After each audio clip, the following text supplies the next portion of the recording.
Dangerous psychopaths, and this is so true on the left, are showing their true colors. This woman, Taylor Lorenz, is an absolute psychotic psychopath, crazy woman. She spent much of Monday afternoon disputing a report from Semaphore that Vox Media decided not to renew a contract to distribute her podcast. After Lorenz said this, she felt joy on the murder of United Healthcare CEO Brian Thompson. She felt joy. Joy. Is this unbelievable? In this house, Luigi is a hero. End of story. Liked by her. Lorenz said with Piers Morgan, she felt joy. And when Morgan corrected her, she said empathy. I'm like, what? What are you talking about? Like, how do you not feel empathy for a man gunned down on the street that isn't Paul Castellano in front of Sparks Steakhouse? What are you talking about? How do you feel joy at a father of two being gunned down? Swear to God, how do you possibly do it?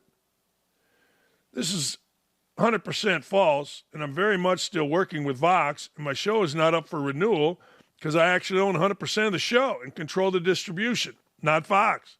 Media reporters continue to lie about me. Well, nobody lied about what you said on live television. New York Post has since corroborated the point. Vox Media is ending its deal to distribute former Washington Post reporter Taylor Lorenz's podcast and YouTube, a source close to the situation confirmed. Here's what she said. Now, this is the most amazingly stupid thing that I have seen said, maybe ever. I don't know about ever, but certainly in the ballpark. Listen to this. I do believe in the sanctity of life, and I think that's why I felt, along with so many other Americans, joy, unfortunately, because it feels like... Seriously? I mean... Joy at a man's execution? Maybe not joy, but certainly not empathy. Because again, we're watching the footage. How can this make you joyful?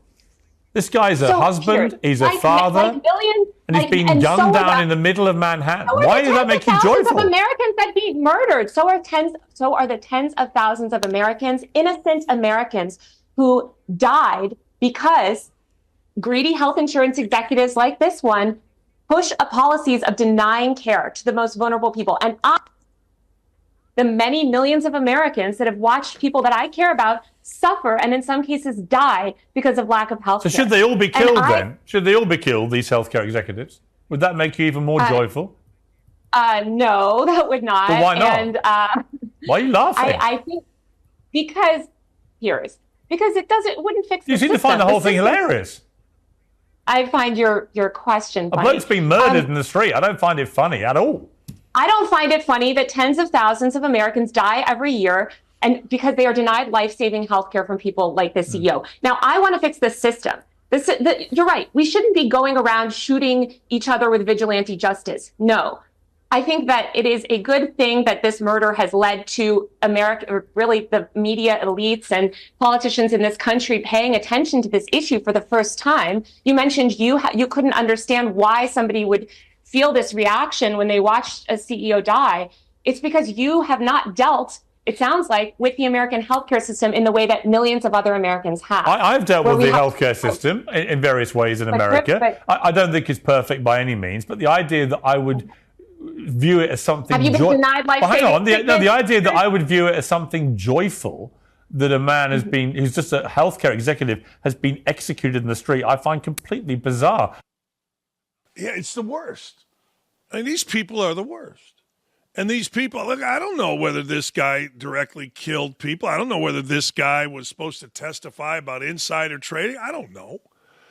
But he didn't set the system. And look, even if he did, I mean, the whole thing to say you're joyful that a man with a wife and kids is gunned down, anybody that is gunned down in the middle of the street in New York, look, people have corrected me. I said it seemed like a professional hit, an assassin, that kind of thing. And people said, well, he wasn't a very good shot for an assassin. I get that. But regardless, you watch that video, and if it brings you joy, you're a psychopath. I will never understand. Well, here's what Scott Jennings, our new hero, had to say. Here he is. Here's Scott Jennings. Look at this. If you're on the American left tonight, here's my chart. The good guys today, Daniel Penny. The bad guys, Luigi Mangione. It seems to me. How do you? Everybody what's on the the left, chart for victims? I'm just telling you what I see out in the world. I know. I just want you to finish the today. chart. Which victim is good and which victim is bad. What I'm telling you is that's not on the second page. People on the left can't seem to tell the difference between the good guys and the bad guys. People on the left. I want to know whether you think that, as Congressman Crane does, that Daniel Penny should get the Congressional Gold Medal to recognize his heroism. I'm not asking you about anyone else. I think he ought to get medal. I think they ought to build a statue to this guy in New York City. I think that race, and I'm going to say it. I'm going to say the dreaded R word. Race plays a role in this. Right? And so we see it. Yes, absolutely, because statistics say that. Wasn't there a similar case in New York City the same time this one was going on? That when people kill people who are white, they tend to get harsher sentences, especially if they're people of color. What about the Jordan Williams case? That is what happens in our criminal justice system. First of all, I'm not going to stop because race absolutely plays a role in this. I said, what about the Jordan Williams case here in New York? Same situation, African-American, gets on a subway, ends up killing a guy, grand jury tosses it out at the exact same time as the Penny case. What about Bernard Getz? Yeah, I mean, look, what's the guy on the right going to say? He's there for one reason. Look, I think Scott Jennings is absolutely right. We got a hero here, Daniel Penny, and people have lost their mind about this Penny thing. He was defending a black woman helped by a black man. He was helped by a black man who testified at his trial. He was defending a black woman who was under siege. Yeah, it's amazing. Look, I get it. Guy dresses up in a suit. He's from the Philadelphia Inquirer. What's he going to say? He's there for a reason. And if you guys think that Luigi guy, if you guys think that Luigi guy is some kind of hero, you're out of your mind. Now, I'm anxious to see what happens. I would imagine that Luigi guy is going to get killed. That's just my thought.